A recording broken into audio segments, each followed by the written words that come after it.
Bom, pessoal, então vamos ao que interessa. Yay! Primeiro, eu quero agradecer muito a presença de vocês, de todo mundo que está aqui, que vai acompanhar esse bate-papo.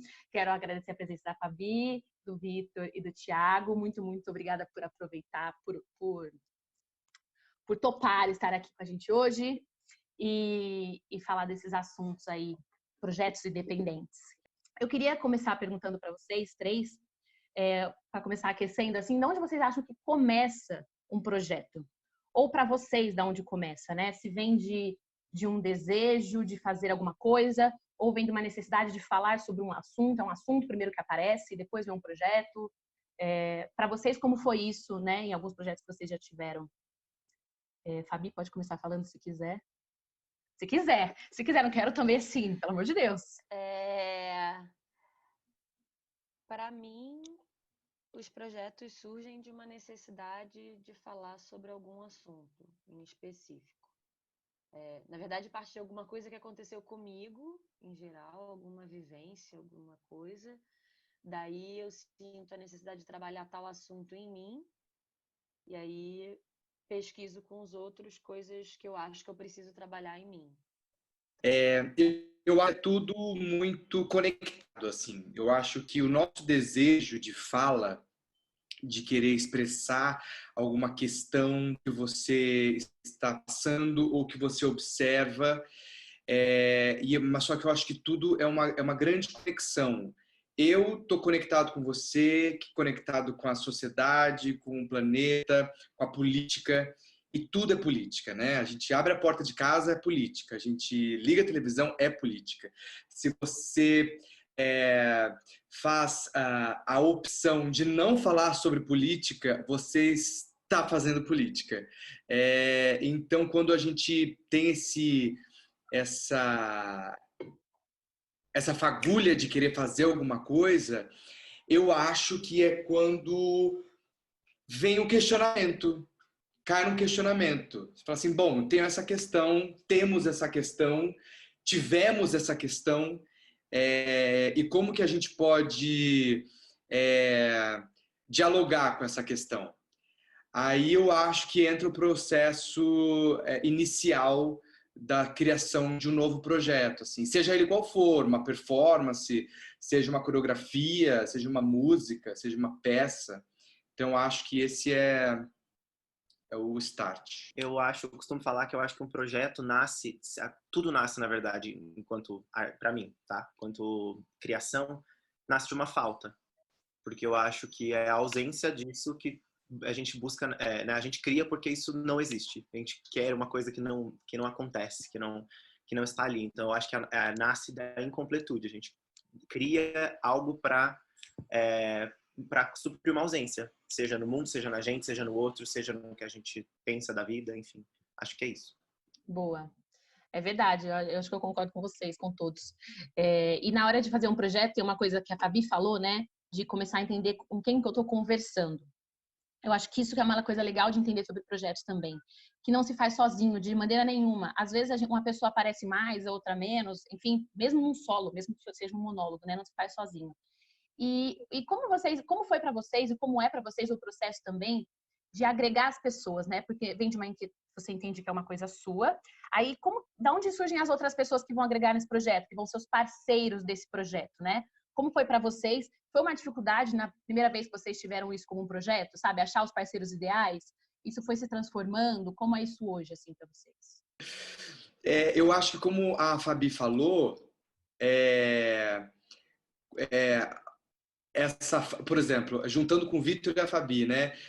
Quando você encontra essa falta em você, e muito provavelmente essa falta está no outro, né, Fabi? Então, quando a gente está passando uma questão, de repente essa nossa questão, a gente se espelha no outro. Então, quando a gente tem esse outro, a gente já consegue contatar essas pessoas. Por exemplo, nos projetos que eu fiz, do Rent, na Tic Tic Boom e o último agora, Diálogos, eram pessoas que queriam dialogar com a gente nessa mesma onda. Então, eles se identificaram nessa mesma questão e se animaram a estar junto, fazer o coletivo, que é o coletivo, né? Nada se faz Sim. sozinho.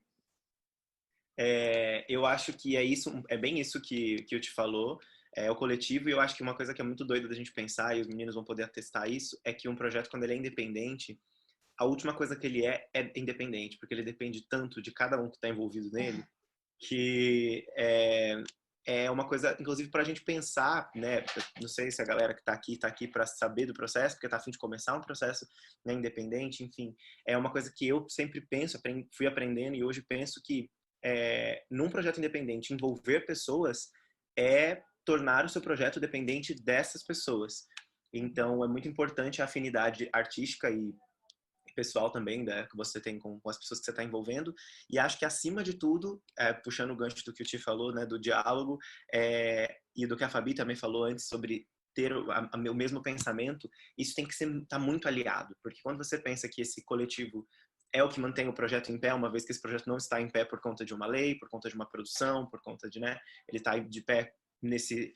que é esse esquema que a gente fala, independente por conta de políticas, né, de financiamento, mas também é o que da onde bebe companhias e grupos de teatro, né, que já é uma coisa que eles sempre foram assim. Então, o musical tá caindo nessa agora, né? Então, eu acho que a afinidade, acima de tudo, é a parte mais difícil, mas também a parte mais legal, porque eu acho que quando o coletivo encontra, né, aí Fabi pode até falar melhor ainda, quando a gente encontra um coletivo que tá a fim de falar uma mesma mensagem, com a mesma vontade, a mesma força, a potência disso é bizarra. Então, eu acho que essa pergunta já engloba grande parte do desempenho de um processo independente, para mim.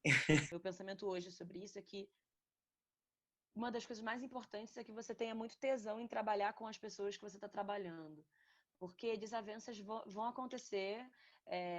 Dificilmente você vai ter pessoas alinhadas 100% com o teu pensamento, principalmente com a tua forma de trabalhar. Então, é muito possível que tenha alguma desavença, mas eu acho que quando você admira profundamente a pessoa que está do teu lado trabalhando com você, você vai entendendo que aquilo ali é em prol de uma coisa que está sendo realizada. E como qualquer relacionamento, né? Se você pensar, a gente, como deveria ser, né? Eu sou eu, o outro é o outro. Ele não precisa ser igual a mim, ele não precisa pensar igual a mim, ele não precisa ser...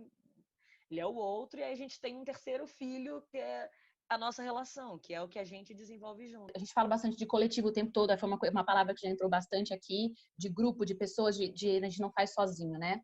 E aí acaba tendo, ou mesmo que a gente não queira, aparecendo lideranças dentro de projetos. Pequenas, lideranças grandes, pontuais, que chegam e acontecem, lideranças naturalmente que vão surgindo. Como vocês veem esse lugar da liderança? Vocês se enxergam assim? E o quanto que é difícil você trabalhar com amigos que têm os mesmos ideais, que estão ali para um projeto, normalmente o independente é o que vocês falaram, vai por aí, né, da gente acreditar na mesma coisa, e lidar com essa questão da liderança mesmo, de não é pessoal, mas a gente precisa pontuar muito bem certas coisas, né, a gente precisa ser firme. E eu acho que isso, para mim, eu tenho dificuldade mesmo. E eu queria saber como vocês lidam com isso, o que vocês acham? Todo mundo já começou uma vez, eu começo agora. Boa. Brincadeira. Não, então, eu acho, primeiro, essa parte dos amigos, eu acho muito engraçado. Fico pensando daqui pra frente, assim, que eu vou falar por experiência própria. Eu nunca, mais recentemente, agora eu tô tendo a chance de trabalhar com os meus amigos, porque os 3 primeiros projetos que eu fiz, eu tava chegando aqui em São Paulo, conhecendo essas pessoas né? Então, a maioria dessas pessoas eu conheci trabalhando. Eu admirava no palco, convidei para trabalhar comigo, e aí conheci trabalhando, né? A maioria deles. Então, agora, talvez um próximo projeto que eu vou me envolver com essas pessoas, eu vou trabalhar com amigos. E penso a mesma coisa que você, penso sobre como é administrar esse lugar aí. Mas, ao mesmo tempo, também, acho que vai de cada um. Acho que existem lideranças e lideranças. Eu, por exemplo, não sou uma pessoa que nunca tive que falar, galera, vai ser assim, assim, assim, né? Liderar nesse sentido de comandar, mas também nunca faltou essa coisa nos projetos que eu tô cabeçando. Por exemplo, nunca senti falta desse momento. Acho que tem projetos e projetos e tem coletivos e coletivos. Então pode ser que o Ti tenha tido o contato em um projeto dele com alguém que precisou receber uma ordem, entendeu? Aí ele pode falar sobre, mas eu nunca tive esse problema, esse dedo, também por esse fato de que se precisasse também seria bem, galera, é assim que tem que ser e acabou. porque não éramos amigos a esse ponto ainda. O Motim começou como um coletivo, muito, eu acho, para eu fugir desse nome de liderança, porque em algum lugar eu achava que isso era ruim. Você ter alguém que lidere alguma coisa é ruim. Isso é uma coisa meio... O certo é que todo mundo fale. O certo é como se... Existem mil formas de trabalhar e existem líderes e líderes, assim. Sei lá, eu vejo até na política, eu acho que tem líderes incríveis, né? Martin Luther King é um líder incrível. Tipo, e ele é líder. Então, o que é ser líder, na verdade, né? Porque a gente tem muitos exemplos de mais lideranças. Então, e eu fugi muito disso e agora eu acho que é por aí, sim. Tipo, é um projeto meu que eu coordeno e eu chamo as pessoas. Acho que trabalhar com pessoas que querem trabalhar com você, no sentido de talvez não ser tão amigo, às vezes é mais fácil, porque a pessoa tá no tesão de trabalhar e o amigo às vezes confunde um pouco as relações. Então, às vezes, é um papo que tem que ter meio recorrente. Eu acho muito difícil. Eu acho um lugar muito difícil.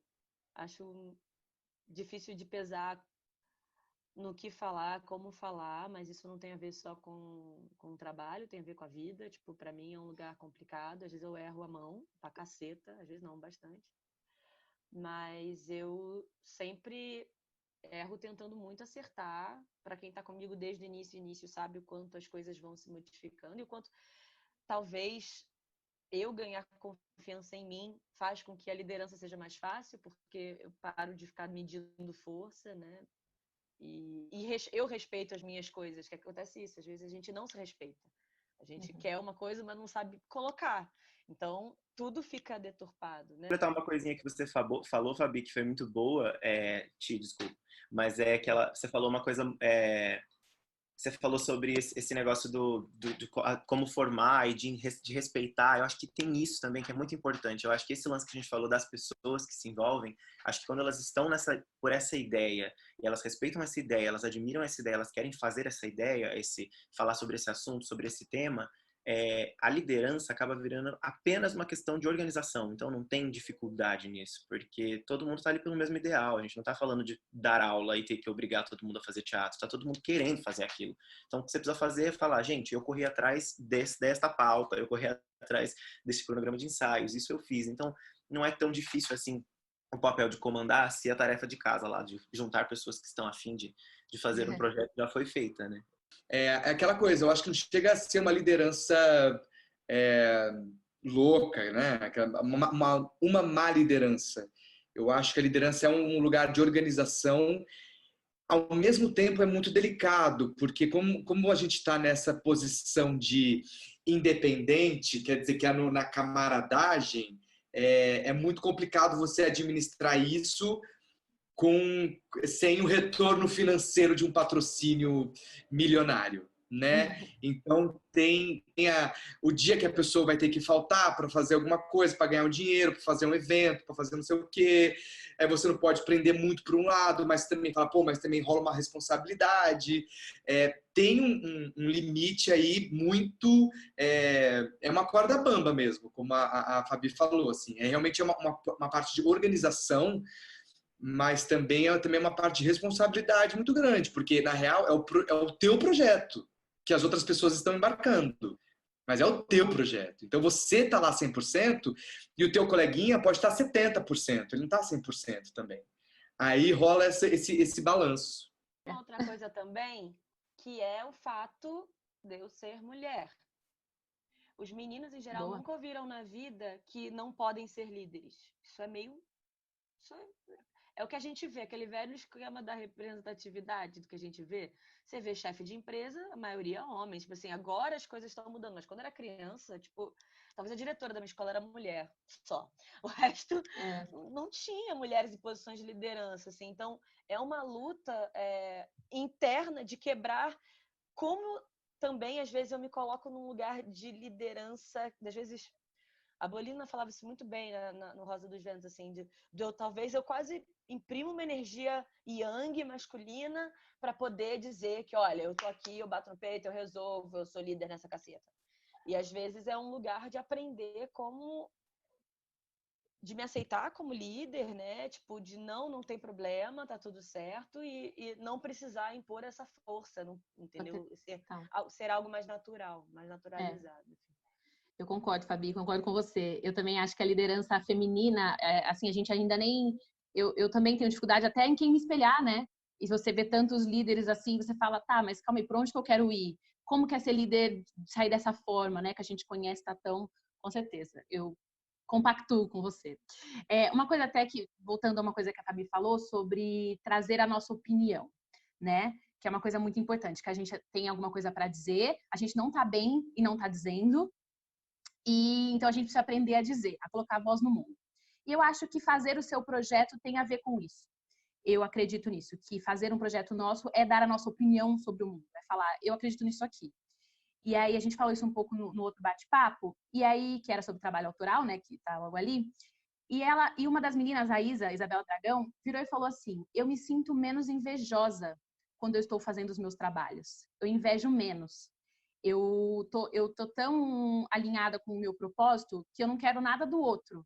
Tipo, porque quando eu não tô fazendo o que eu quero, o do outro sempre fica me chamando. Tipo, vejo alguém fazendo e, eu queria estar ali, eu queria estar aqui. Vocês passaram por esse momento também, de ter um momento onde vocês invejavam muito e aí, de repente, vocês colocaram seus projetos e vocês falaram, caramba, é isso, acho que agora entendi, é mais por aí. Aí você começa a admirar os outros projetos e não mais invejar nesse lugar do querer também, assim, num lugar ruim, né? Admirar é diferente. Contem pra gente.